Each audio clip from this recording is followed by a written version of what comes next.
భగవతే వాసుదేవాయ. వైశాఖ మహాపురాణం 3వ అధ్యాయం.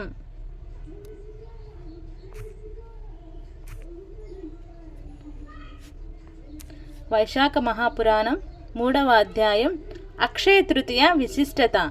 వైశాఖ పురాణం యొక్క 3వ అధ్యాయం అక్షయ తృతీయ పండుగ యొక్క విశిష్టత గురించి వివరిస్తుంది. సూర్యుడు చంద్రునితో కలిసి ఉండే ఈ రోజున చేసే పుణ్యాలు దానాలు అక్షయంగా అంటే ఎప్పటికీ నిలిచేలా ఉంటాయని నమ్ముతారు. అందుకే దీనిని అక్షయ తృతీయ అనే పేరు వచ్చింది. ఈ రోజున గంగా స్నానం చేయడం, పుణ్య గంగా జలాన్ని తలపై చల్లుకోవడం వల్ల పాపాలు తొలగిపోతాయని నమ్ముతారు. అంతేకాకుండా దానం చేయడానికి కూడా ఇది చాలా మంచి రోజు. ముఖ్యంగా బియ్యం, నెయ్యి, పెరుగు, శనగపప్పు, బెల్లం వంటి వాటిని దానం చేయడం మంచి ఫలితాన్ని ఇస్తుంది.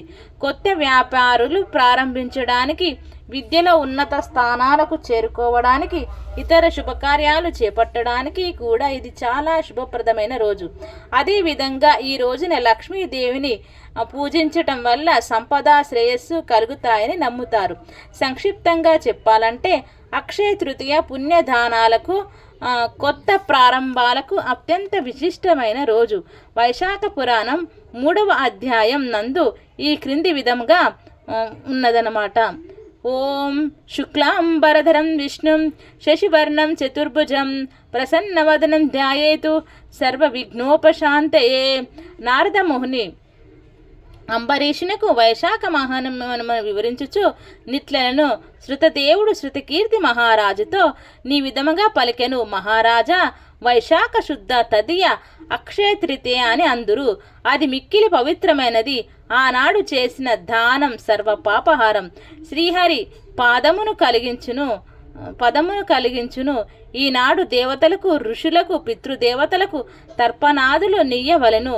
ఈనాడు చేసిన దానికి విశేష ఫలం కలదు. ఈనాడు శ్రీహరిని పూజించి శ్రీహరి కథను వినిన వారు ముక్తి నందుదురు. ఈనాడు చేసిన దానం అక్షయ ఫలమునిచ్చును. ఈ తిథి దేవతలకు, ఋషులకు, పితృదేవతలకు ముగ్గురికి తృప్తిని కలిగించును. ఈ తిథికి ఈ మహిమ వచ్చిన కారణమును చెప్పదను వినుము. పూర్వము ఇంద్రునకు బలిచక్రవర్తితో పాతాళమున యుద్ధమాయెను.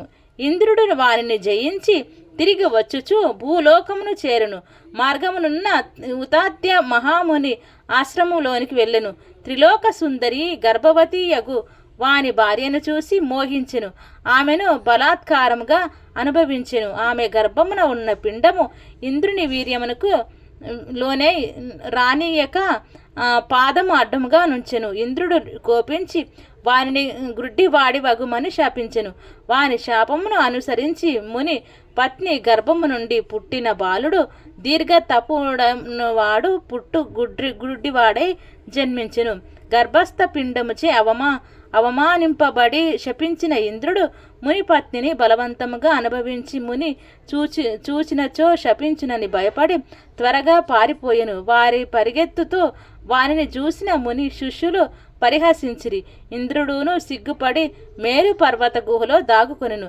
ఇంద్రుడిట్లు మేరు గుహలో దాగినట్లు తెలుసుకొని బలీమున్నగు రాక్షసులు అమరావతిని ఆక్రమించి దేవతలను తరిమిరి. ఏమి చేయుటకు తోచని దిక్కులేని దేవతలు బృహస్పతిని చేరి ఇంద్రుని విషయము నరిగిరి.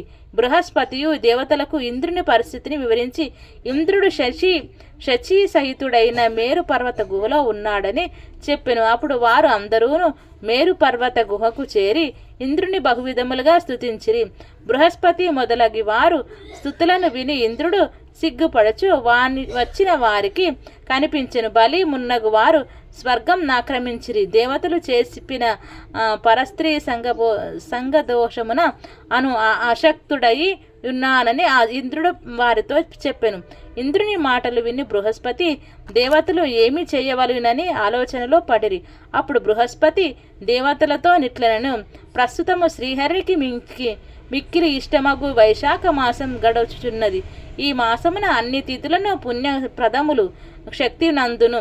అందున శుక్లపక్షము నందులి తృతీయ తిథి చాలా శక్తివంతమైనది. ఆనాడు చేసిన స్నాన దానాదులు ఉత్తమ ఫలములు నిచ్చును, సర్వ పాపములను పోగొట్టును. కావున ఆనాడు ఇంద్రుని వైశాఖ ధర్మమును ఆచరించినచో ఇంద్రుని పాపములు పోయి పూర్వము జలము శక్తియుక్తులు మరింతములై వచ్చునని చెప్పెను. అందరూ కలిసి ఇంద్రుని అక్షయ తృతీయ నాడు ప్రాతకాల స్నానము, తర్పణాదులు, శ్రీహరి పూజ, కథాశ్రవణం మున్నగు వాణ్ణి చేయించిరి.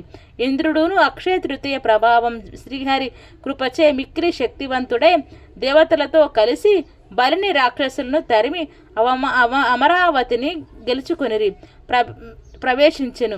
అప్పుడు దేవతలు యజ్ఞయాగాదులు తయందు తమ భాగములు మరలా పొందిరి.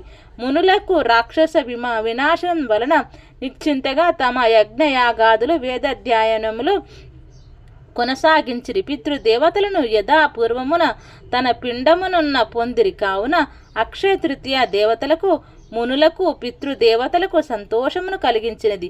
ఆయన ఈ విధంగా అక్షయ తృతీయ సర్వజీవులకును భుక్తిని ముక్తిని ఇచ్చి సార్థక నామం కలిగి ఉన్నది అని శృతదేవుడు శృతకీర్తికి అక్షయ తృతీయ మహిమను వివరించెను అని నారదుడు అంబరీషునకు వైశాఖ మాస మహిమను వివరించెను పలికెను.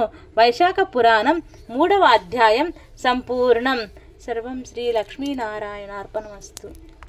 ఓం శాంతి శాంతి శాంతి.